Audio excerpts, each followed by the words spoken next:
فرزند زہرا یہ حالات برے ہیں۔ کاشانۂ بصیرت ویب سائٹ، واٹس ایپ اور یوٹیوب چینل پر مشتمل ایک ایسا مکمل پلیٹ فارم جس پر محروم بصارت کے لیے بالخصوص اور تمام افراد کے لیے بالعموم سینکڑوں کی تعداد میں مستند اسلامی کتب دستیاب ہیں۔ لہذا گزارش ہے کہ آپ اپنی ذمہ داری نبھاتے ہوئے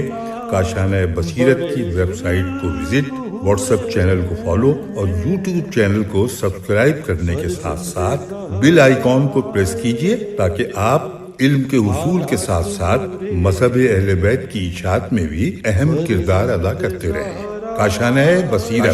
بصیرت۔ حالات برے ہیں۔ السلام علیکم ورحمۃ اللہ وبرکاتہ۔ حاضر خدمت ہوں آپ کی خدمت میں تمام سامعین کاشانۂ بصیرت کے بابصیرت سامعین۔ ہم بہت ہی پربصیرت کتاب پڑھنے کی جسارت کر رہے ہیں۔ اس کے جو رائٹر ہیں بہت ہی اس زمانے کے بہترین فلاسفر اور مجتہد عالم دین، جنہوں نے قرآن کی تفسیر نمونہ بھی تحریر کی ہے۔ اس کتاب کے وہ مصنف ہیں، نام ان کا آیت اللہ حجت الاسلام ناصر مکارم شیرازی، اور کتاب کا نام ہے انقلاب مہدی۔ جس صفحے پہ ہم پہنچ گئے ہیں وہ ہے صفحہ نمبر 192 192، اور یہ اس سلسلے کی 13ویں ریکارڈنگ ہوگی۔ تو آئیے ہم اس کتاب کو اس صفحے سے پڑھنا شروع کرتے ہیں۔ اس صفحے پہ جو عنوان دیا گیا ہے اس کا نمبر شمار ہے 2، اور عنوان ہے دجال، دھوکے باز اور مکار شخص۔ بسم اللہ الرحمن الرحیم۔ جب دجال کا نام آتا ہے تو عوامی ذہنیت کی عادت کے مطابق معمولاً اذہان ایک ایسے یک چشمی شخص کی طرف متوجہ ہو جاتے ہیں جو اپنے افسانوی ڈیل و ڈول کے ساتھ ایک عجیب و غریب عظیم الجثہ سواری پر بیٹھا ہوگا اور حضرت مہدی کے انقلاب عظیم سے قبل اپنے مخصوص منصوبوں کے ساتھ خروج کرے گا۔ لیکن جب ایک طرف سے کلمہ دجال، یہاں دجال کی تھوڑی سی انہوں نے بریف ڈیٹیل لکھی ہوئی ہے فٹ نوٹ میں، جو کچھ اس طرح سے ہے: دجال مادہ دجل، پھر بریکٹ میں لکھا ہے بر وزن درد، یہاں پہ بریکٹ بند ہو جاتا ہے، سے ہے، یعنی دجال مادہ دجل سے ہے، اور اس کے معنی جھوٹ بولنے اور دھوکے بازی کے ہیں۔ تو اس جملے کو مکمل پڑھتی ہوں اب میں۔ لیکن جب ایک طرف سے کلمہ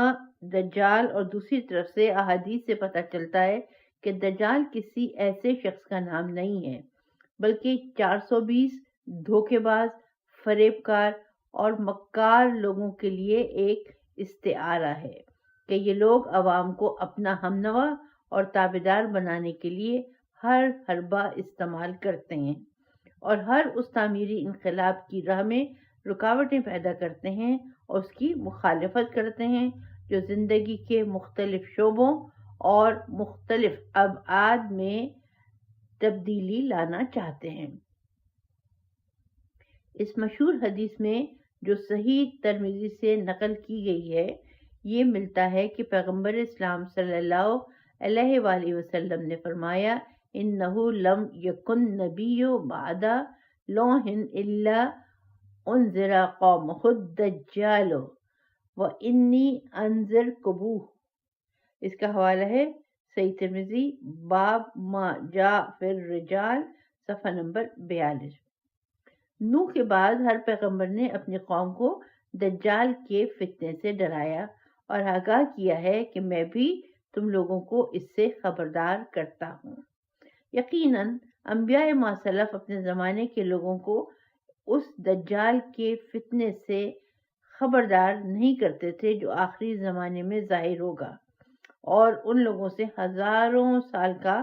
فاصلہ رکھتا ہے، خصوصاً یہ کہ حدیث کے آخر میں یہ جملہ بھی نظر آتا ہے۔ اس کا میں ترجمہ پڑھ رہی ہوں کیونکہ عربی میں اعراب نہیں تحریر کیے گئے۔ پھر پیغمبر نے ہمارے سامنے اس کے اوصاف بیان کیے اور فرمایا، شاید بعض وہ لوگ جنہوں نے مجھ کو دیکھا ہے یا میری باتوں کو سنا ہے اس کے زمانے کو پالیں۔ احتمال قوی یہ ہے کہ یہ حدیث بنی امیہ جیسے خطرناک فریب کاروں اور طاعنیوں نیز معاویہ جیسے افراد کی طرف اشارہ کرتی ہے جو خال المومنین کے بھیس اور کاتب وحی کی آڑ میں مکاری، فریب کاری، دھوکے بازی کا بازار گرم کیے رہے، اور جنہوں نے اپنی فریب کاریوں سے عوام کو صراط مستقیم سے منحرف کر کے ان کا رخ جاہلی رسم و رواج کی جانب موڑ دیا، طبقاتی نظام کو پھر سے برقرار کیا اور مطلق العنان استبدادی حکومت قائم کر دی۔ غلط کار چاپلوسوں اور بے باک مجرموں کو اعلیٰ عہدوں اور منصبوں پر مسلط کر کے صالح اور لائق اور صاحب فضیلت لوگوں کے ہاتھوں سے حکومت اور اقتدار کو چھین لیا۔ اسی کتاب میں ایک دوسری حدیث میں یہ جملے نظر آتے ہیں کہ پیغمبر اسلام صلی اللہ علیہ وآلہ وسلم نے دجال کے بارے میں فرمایا، ما من نبی الا وقد انذر قومه ولكن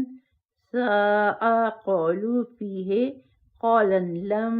يقله نبی لقومه تعلمون انه آور،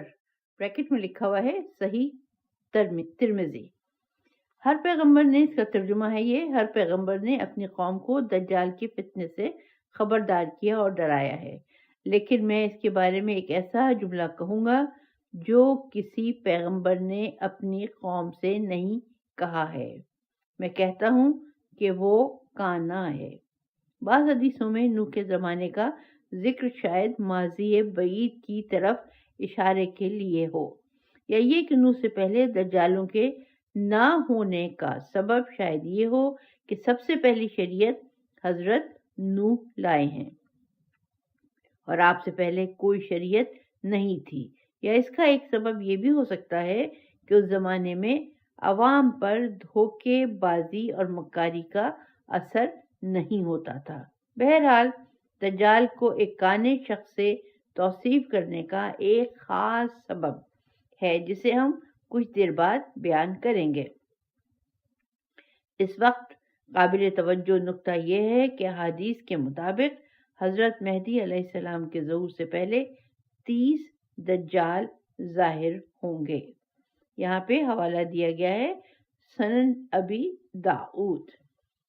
حتیٰ کہ انجیل میں بھی دجال کے ظہور کی طرف اشارہ ہوا ہے۔ رسالہ دوم یوحنا، بریکٹ میں لکھا ہے باب 1 جملہ 6 اور 7 میں یہ عبارت نظر آتی ہے، تم لوگوں نے سنا ہے دجال آئے گا، اس وقت بھی بہت سے دجال ظاہر ہو چکے ہیں۔ یہ عبارت بھی کئی دجالوں کے وجود کا پتہ بتاتی ہے۔ ایک دوسری حدیث میں آیا ہے، قال رسول اللہ صلی اللہ علیہ وآلہ وسلم، لا تقوم الساعة حتى يخرج نحو من 60 كذابا كلهم يقولون انا نبی۔ پیغمبر نے فرمایا قیامت اس وقت تک نہیں آئے گی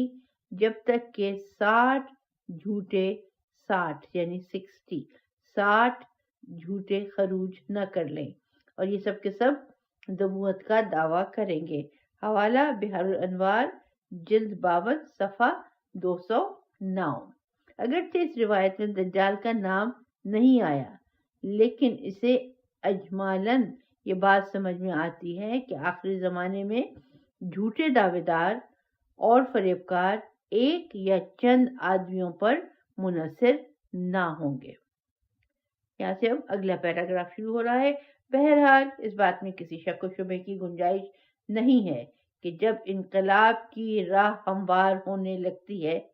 تو ہر سماج میں فریب کار لوگ در حقیقت اپنی موجودہ حیثیت کو بچانے اور اپنے غلط مقاصد کے حصول کے لیے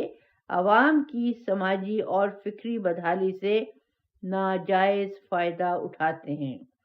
بوسیدہ اور فاسد نظاموں کے محافظ ہوتے ہیں، مکاری اور فریب کاری کا بازار گرم کر دیتے ہیں۔ یہ لوگ انقلابی نعرے بھی لگانے لگتے ہیں، لیکن سچے انقلاب اور اصلاح کے راستے میں ایک بہت بڑی رکاوٹ بنتے ہیں۔ یہ ایسے دجال ہیں کہ ہر پیغمبر نے اپنی قوم کو ان خبیثوں سے بچنے کی تاکید کی، ان کے فریب دینے والے منصوبوں سے ہوشیار رہنے کا حکم دیا ہے۔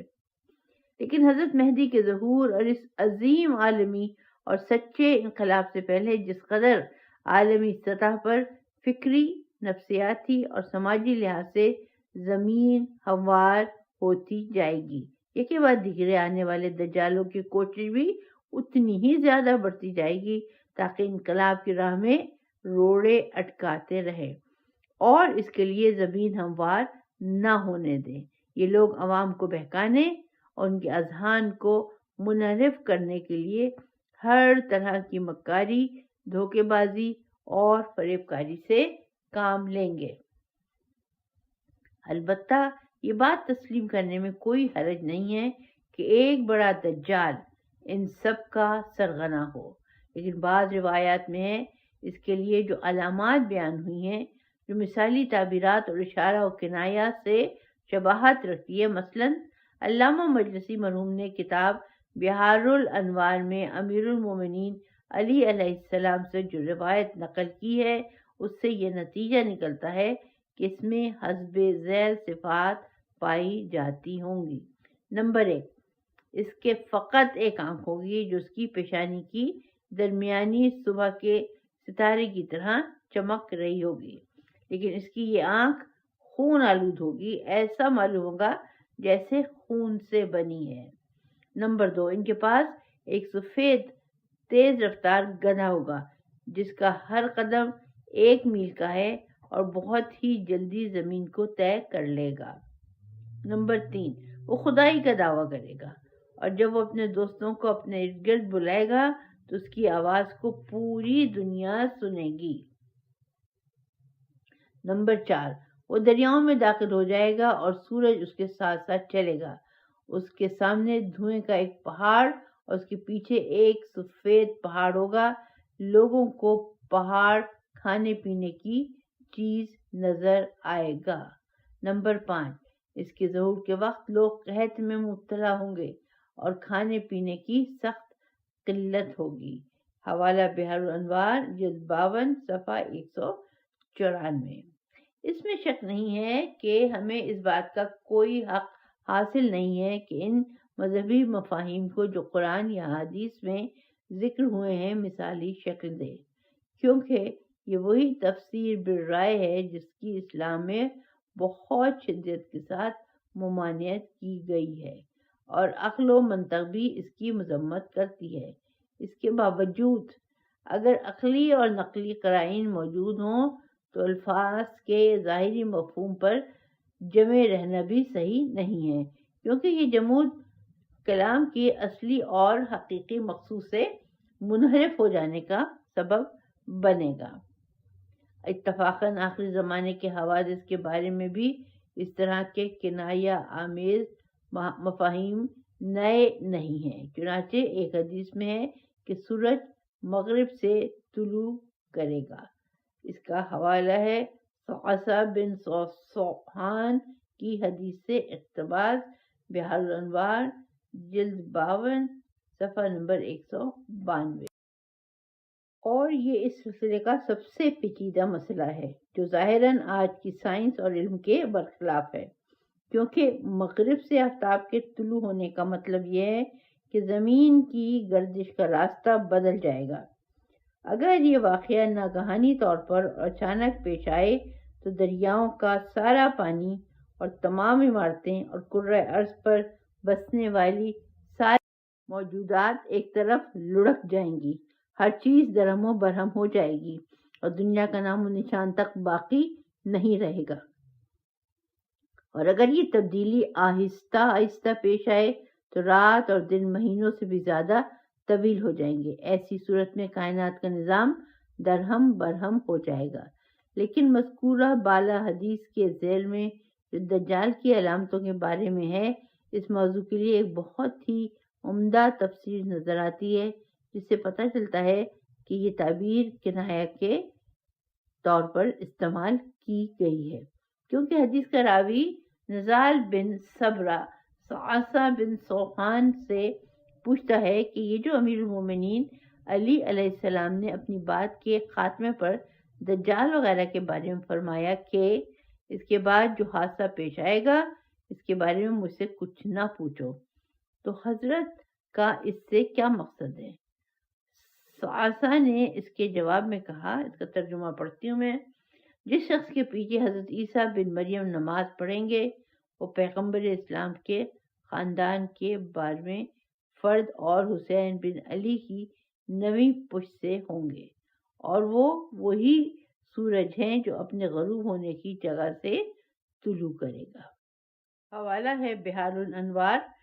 جلد 52 صفحہ 195۔ اس بنا پر کوئی تعجب کی بات نہیں ہے کہ دجال جس کی یہ صفتیں بیان ہوئی ہیں وہ مثالی حیثیت رکھتا ہو۔ ممکن ہے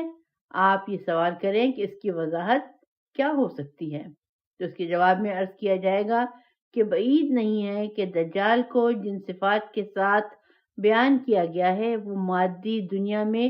ظالم و ستمگر، مادہ پرست سربراہوں اور فریب کاروں کی طرف اشارہ ہو، کیونکہ پہلی بات تو یہ ہے کہ ان لوگوں کے پاس بھی صرف ایک ہی آنکھ ہے اور وہ اقتصادیات اور مادی زندگی کی آنکھ ہے۔ یہ لوگ صرف ایک پہلو پر نظر رکھتے ہیں اور وہ ہے اپنی قوم کے مادی منافع کا پہلو، اور اس مقصد کو حاصل کرنے کے لیے یہ لوگ ہر طرح کی مکاری اور فریب کاری، دھوکے بازی اور سامراجی سیاستوں سے کام نکالتے ہیں۔ یہ ایسے دھوکے باز اور فریب کار دجال ہیں جو اپنی روحانی اور انسانی آنکھ کو کھو بیٹھے ہیں،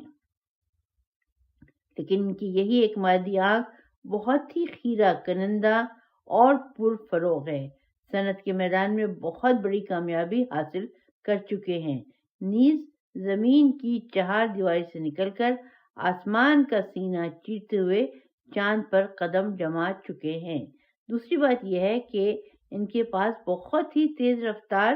سواریاں موجود ہیں، مختصر سے وقت میں پوری دنیا کا چکر لگا لیتے ہیں، نیز آواز کی سرعت سے بھی زیادہ تیز رفتاری کے ساتھ سفر کرتے ہیں۔ تیسرا یہ کہ وہ لوگ عملی طور پر الوہیت اور خدائی کے دعوے دار ہیں، تمام دنیا کی تقدیر کو اپنی مٹھی میں سمجھتے ہیں اور اپنی ان تمام ناتوانیوں اور کمزوریوں کے باوجود چاند کے سینے پر قدم جما لینے کو پوری فضا کو مسخر کر لینے کی دلیل سمجھتے ہیں، طبیعت کی بعض قوتوں کو مہار کر لینے کی، پوری طبیعت کو مسخر کر لینے کی علامت سمجھتے ہیں، حالانکہ زمین کا ایک معمولی سا جھٹکا، ہلکا سا طوفان اور کینسر کا ایک خلیہ ان کے تمام طمطراق اور آن بان کو خاک میں ملانے کے لیے کافی ہے، نیز اس قدر عجز و ناتوانی کے باوجود فرعون کی طرح خدائی کے دعوے دار ہیں۔ چوتھی بات یہ کہ یہ لوگ مختلف آلات سے لیس آب دوزوں کے ذریعے سمندروں میں ڈوب کر سفر کرتے ہیں، ان کی یہ تیز رفتار سواریاں سورج کی رفتار کے ساتھ چلتی ہیں، بلکہ بعض اوقات تو سورج کی رفتار سے بھی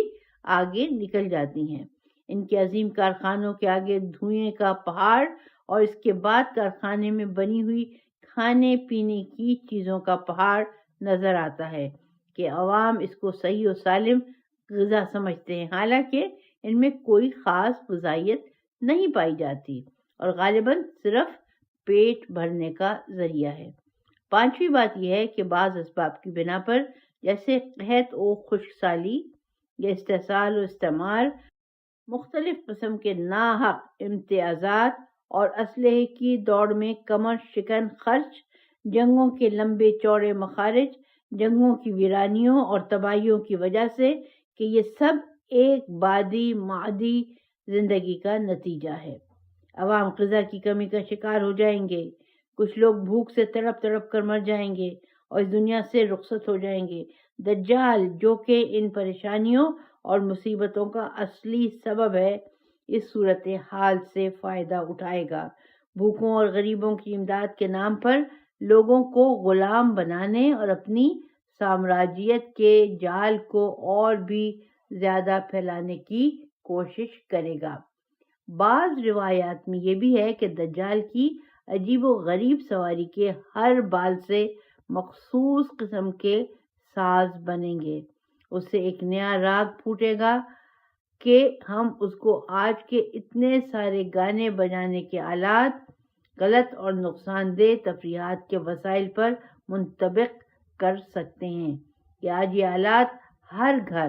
ہر جھونپڑے اور ہر محل میں موجود ہیں۔ جہاں جائیے وہاں یہ چیزیں موجود ہیں، دیہات ہو یا شہر بیاباں ہو یا سمندر کا کنارہ۔ بہرحال اہم بات یہ ہے کہ انقلابی عناصر یعنی عظیم مصلح حضرت مہدی علیہ السلام کے سچے اور وفادار سپاہی سادہ لو عوام کی طرح دجال کی صفتوں کے فریب میں نہ آئیں اور ایمان و حق و عدل و انصاف کی بنیاد پر اپنے انقلابی منصوبوں پر عمل کرنے کے لیے کسی فرصت کو ہاتھ سے نہ جانے دیں۔ البتہ جو کچھ عرض کیا گیا ہے یہ دجال کی ایک احتمالی تفسیر تھی جس کی مختلف قرائن سے تائید بھی ہوتی ہے، لیکن اس تفسیر کو ماننے یا نہ ماننے سے اصل موضوع کو کوئی نقصان نہیں پہنچے گا کہ یہ بات مسلم ہے کہ ان صفات کے ساتھ دجال کا مسئلہ کنایا کا پہلو رکھتا ہے، نہ یہ کہ دجال ان صفات اور اس عجیب و غریب سواری کے ساتھ واقعاً کوئی انسان ہے۔ یہ ہے صفحہ نمبر 201 اور اس پہ دجال کا عنوان تمام ہوتا ہے۔ تو آئیے اب اگلے صفحے پہ آتے ہیں، صفحہ نمبر ہے 202۔ عنوان کا نمبر شمار ہے 3 اور عنوان ہے سفیانی کا خروج۔ دجال کے خروج کی مانند سفیانی کے ظہور کا مسئلہ بھی بہت سی شیعہ اور سنی احادیث میں عظیم عالمی مسئلے کے ظہور کی علامتوں اور یا آخری زمانے کے حادثات کے عنوان سے ذکر ہوا ہے۔ حوالہ ہے کتاب بحار الانوار جلد 53 صفحہ 182، 190، 192، 206، 208، 209 اور دوسری کتابوں کا مطالعہ فرمائیے۔ اگرچہ بعض روایتوں سے پتہ چلتا ہے کہ سفیانی ایک معین شخص ہے جو ابو سفیان کی نسل سے ہے، لیکن بعض دوسری روایتوں سے معلوم ہوتا ہے کہ سفیانی کسی ایک شخص کا نام نہیں ہے بلکہ بعض صفات اور منصوبوں کی طرف اشارہ ہے، اور تاریخ کے دامن میں ایسے بہت سے لوگ ملتے ہیں جن میں یہ صفات پائی جاتی تھیں اور وہ ان منصوبوں پر عمل کرتے تھے۔ چنانچہ امام علی بن حسین علیہ السلام سے ایک روایت میں منقول ہے کہ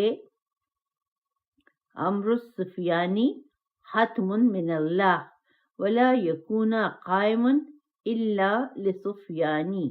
سفیانی کے خروج کا مسئلہ اللہ کی طرف سے حتمی اور مسلم ہے اور ہر قیام کرنے والے کے مقابلے میں ایک سفیانی موجود ہے۔ حوالہ بحار جلد 52 صفحہ 182۔ اس حدیث سے یہ بات اچھی طرح واضح ہو جاتی ہے کہ سفیانی صفت کے طور پر استعمال ہوا ہے اور یہ کسی شخص کا نام نہیں ہے۔ اس کی صفتیں اس کے منصوبے اور خصوصیات ہیں، اور اسی سے یہ بھی ثابت ہو جاتا ہے کہ ہر مسلح اور ہر انقلابی شخص کے مقابلے میں ایک یا چند سفیانی کھڑے ہو جایا کریں گے۔ ایک دوسری روایت میں امام جعفر صادق علیہ السلام سے منقول ہے، ملتا ہے کہ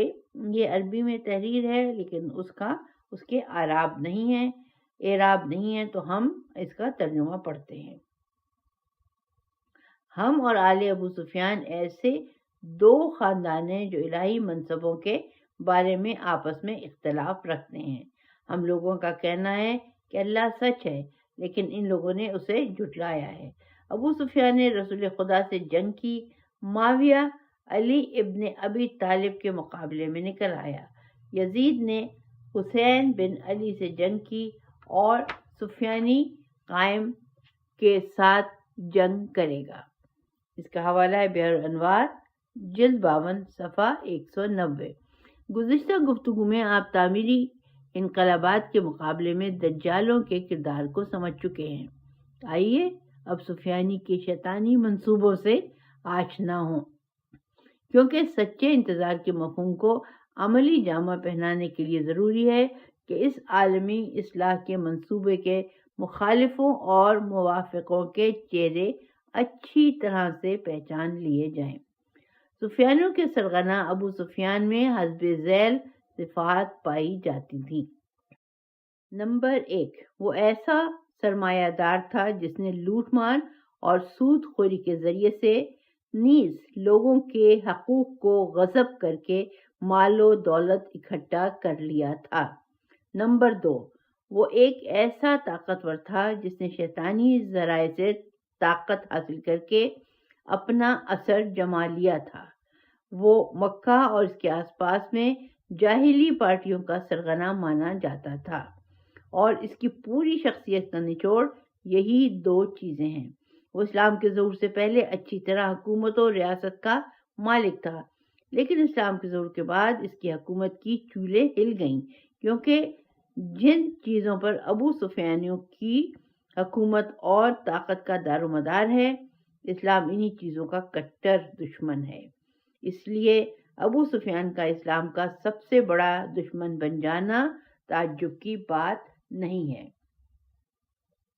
نمبر 3، وہ مکے کے طبقاتی معاشرے کے ظالمانہ نظام کا نمونہ اور مظہر سمجھا جاتا تھا۔ بتوں اور بت پرستی کی بھرپور حمایت بھی اسی وجہ سے کرتا تھا، کیونکہ بت آپس میں لڑانے اور حکومت کرنے، زنجیروں میں جکڑے ہوئے عوام کو بے وقوف بنائے رکھنے، نیز نتیجے کے طور پر ابو سفیانیوں کی حکومت کو مضبوط بنانے کا بہترین ذریعہ تھے۔ اسلام سے اس کی شدید نفرت کی وجہ بھی یہی تھی کہ جن بنیادوں پر اس کی شخصیت کا دار و مدار تھا، اسلام نے ان بنیادوں ہی کو منہدم کر دیا تھا۔ اسی لیے اس نے اسلامی انقلاب کا گلا گھونٹنے کے لیے ہر طرح کی کوشش کی اور ہر قسم کے حربے کو آزمایا، لیکن آخر کار فتح مکہ کے موقع پر اس کا آخری قلعہ بھی ڈھا دیا گیا، جس کے نتیجے میں ہمیشہ کے لیے میدان سے کنارہ کشی اختیار کر کے گوشہ نشین ہو گیا۔ لیکن اس کے باوجود وہ مخفی طور پر اسلام کے خلاف سازشیں کرنے اور لوگوں کو بھڑکانے میں مشغول رہا۔ اس نے اپنی ان تمام صفتوں کو تربیت اور میراث کے ذریعے اپنے بیٹے معاویہ اور اس کے بعد اپنے پوتے یزید کے حوالے کر دیا۔ ان دونوں نے بھی اپنے باپ کے منصوبوں پر بھیس بدل کر عمل کیا، اگرچہ آخرکار ان لوگوں کو بھی ناکامی کا منہ دیکھنا پڑا۔ ابو سفیان صحیح معنوں میں قدامت پرست اور رجت پسند تھا، جو پیغمبر اسلام کی انقلابی تحریک سے خوف زدہ تھا، اور اسے اس سے ڈرنا بھی چاہیے تھا، کیونکہ اسلام اس پسماندہ اور پوری طور پر فاسد سماج کو بدلنے کا منصوبہ رکھتا تھا، اور یہ ایک ایسا منصوبہ تھا جس پر عمل کرنے کی صورت میں ابو سفیان اور اس کے چمچوں جیسے لٹیروں اور غریب عوام کا خون چوسنے والوں کے لیے کوئی گنجائش نہیں تھی۔ یہیں سے ہم کو اس سوال کا بھی جواب مل جاتا ہے کہ ابو سفیان اور اس کی اولاد اسلام کو صفحہ ہستی سے مٹا کر لوگوں کو دوبارہ زمانہ جاہلیت رسم و رواج کی طرف پلٹانے کے سلسلے میں اس قدر کوشاں کیوں تھی؟ اگرچہ آخرکار اس پیکار میں جو خود بھی نامود ہو گئے، لیکن بہرحال انہوں نے اسلام اور مسلمانوں پر بہت ہی کاری وار لگائے اور ان کی ترقی کی راہ میں رکاوٹیں کھڑی کر دیں۔ اصل مطلب کی طرف پلٹے ہوئے اس بات پر غور کیجئے کہ گزشتہ احادیث میں آپ ملاحظہ فرما چکے ہیں کہ ابو سفیان کا ان خصوصیات کے ساتھ پیغمبر اسلام صلی اللہ علیہ وآلہ وسلم کے مقابلے میں کھڑے ہو جانا اسلامی انقلاب کی خصوصیات میں سے نہیں تھا، بلکہ ہر قائم اور مسلح کے مقابلے میں سرمایہ دار، لٹیرے، طاقتور ظالم، رجعت پسند اور خرافات کے بانی ابو سفیان موجود تھے اور ہیں۔ اس قسم کے لوگ ہمیشہ اس بات کی کوشش کرتے ہیں کہ مسلح اور قائم کی انقلابی کوششوں کو بے اثر بنا دیں، ان کی راہ میں رکاوٹیں کھڑی کریں اور کم از کم ان کے انقلاب کی تاریخ میں کچھ دنوں کا فاصلہ ضرور پیدا کر دیں۔ بالکل اسی طرح عظیم عالم مسلح حضرت مہدی علیہ السلام کے قیام کے مقابلے میں بھی ایک یا چند سفیانی کھڑے ہوں گے جو اپنی جہنمی طاقت کے ساتھ اس بات کی کوشش کریں گے کہ حضرت مہدی کے سچے انقلاب کے راستے میں رکاوٹیں کھڑی کر دیں، زمانے کو پلٹ دیں یا کم از کم اس انقلاب کو متوقف کر دیں، عوام کو بیدار و ہوشیار نہ ہونے دیں، نیز استحصالیوں کے مفاد میں ظالمانہ طبقاتی نظاموں کو نابودی سے بچائیں۔ سفیانی اور دجال کے درمیان زیادہ فرق اس چیز میں ہے کہ دجال مکاری، دھوکے بازی اور فریب کاری کے ذریعے اپنے شیطانی منصوبوں پر عمل کرے گا، لیکن سفیانی اپنی وسیع و عریض تخریبی طاقت کے بل بوتے پر اس کام کو انجام دے گا، جیسا کہ روایت میں آیا ہے کہ وہ کچھ علاقوں اور آبادیوں پر اپنا قبضہ جما لے گا۔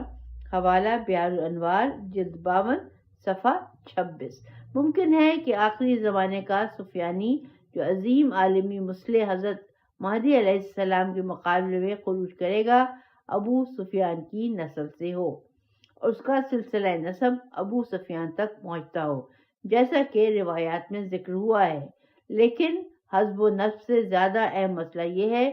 کہ اس کا منصوبہ، اس کی صفات اور اس کی کوششیں پوری طرح ابو سفیان کے مانند ہوں گی اور اس کا اسلوب ابو سفیان ہی جیسا ہوگا۔ یہ سفیان بھی تمام ابو سفیانیوں اور تمام سفیانیوں کی طرح آخرکار حضرت مہدی کو عالمی تحریک انقلاب کے مقابلے میں شکست کھا جائے گا اور اس کی تمام کوششیں اور منصوبے نقش بر آب ہو جائیں گے۔ سب سے زیادہ اہم بات یہ ہے کہ عوام کو چاہیے کہ دجالوں اور سفیانیوں کو خود پہچانیں اور دوسروں کو پہچانوائیں۔ ان سفیانیوں میں ان بیان شدہ علامتوں کے علاوہ کچھ اور علامتیں بھی پائی جاتی ہیں جن کے نمونے تاریخ اسلام میں بہت آسانی کے ساتھ دیکھے جاتے ہیں، اور وہ یہ ہیں کہ یہ لوگ صالح اور لائق افراد کو میدان سے ہٹا کر ان کی جگہ پر ناصالح، نالائق اور رذیل افراد کو معاشرے پر مسلط کر دیتے ہیں۔ بیت المال کو، جیسا کہ سفیان کے خاندان کی حکومت میں ہوا، اپنے چمچوں اور طرفداروں کے درمیان تقسیم کرتے ہیں۔ فریب کاری، مکاری، دھوکے بازی، اختلاف، انواع و اقسام کے ناحق امتیازات کی حمایت کرتے ہیں۔ ان علامتوں کے ذریعے ان لوگوں کو آسانی سے پہچانا جا سکتا ہے۔ دجال مخفی طور پر انقلاب کے مخالفوں کا گروہ تیار کرے گا اور سفیانی کھلم کھلا انقلاب مخالف پارٹی بنائے گا۔ در حقیقت دونوں ایک ہی چیز ہے، صرف بھیس بدلا ہوا ہے، اور جب تک ان کی صفوں کو درہم برہم نہ کیا جائے، ان کا قلع قمع نہ ہو جائے، انقلاب کی ترقی اور اس کی بقا کی کوئی ضمانت نہیں ہے۔ یہاں پہ خروج سفیانی کا باب یا عنوان تمام ہوتا ہے۔ یہ ہے صفحہ نمبر 208، اور اس کے بعد نیا چیپٹر شروع ہو رہا ہے، صفحہ ہوگا 209، اور اس صفحے پہ عنوان بہت ہی واضح طور پر، یا یوں کہوں کہ بولڈ حروف میں لکھا ہوا ہے کہ حضرت مہدی کے بارے میں شیعوں کے عقیدے کی خصوصیات اور اس عقیدے پر اعتراضات۔ یہ بہت ہی ٹاپک جو ہے اس قسم کا ہے کہ جس سے ہمیں بہت ساری معلومات ملیں گی اور ہمارے ذہنوں میں جو بہت سارے سوالات بار بار پریشان کرتے ہیں، ان کا جواب بھی ہمیں ان سے ملے گا۔ تو اسی کے ساتھ میں آپ سے اجازت چاہوں گی، آج کی اس ریکارڈنگ کو تمام کرتے ہیں، انشاءاللہ پھر حاضر خدمت ہوں گی، صفحہ ہوگا 210۔ اس وقت تک کے لیے آپ سب سے اجازت چاہتی ہوں، اگر ہو سکے تو مجھے اپنی دعاؤں میں یاد رکھیے گا، اور پروردگار عالم اس دعا کے ساتھ کہ آپ کے مرحومین اور میرے مرحومین کی مغفرت فرمائے، اور قائم آل محمد کے صدقے میں ان کے درجات کو بلند فرمائے، آمین یا رب العالمین۔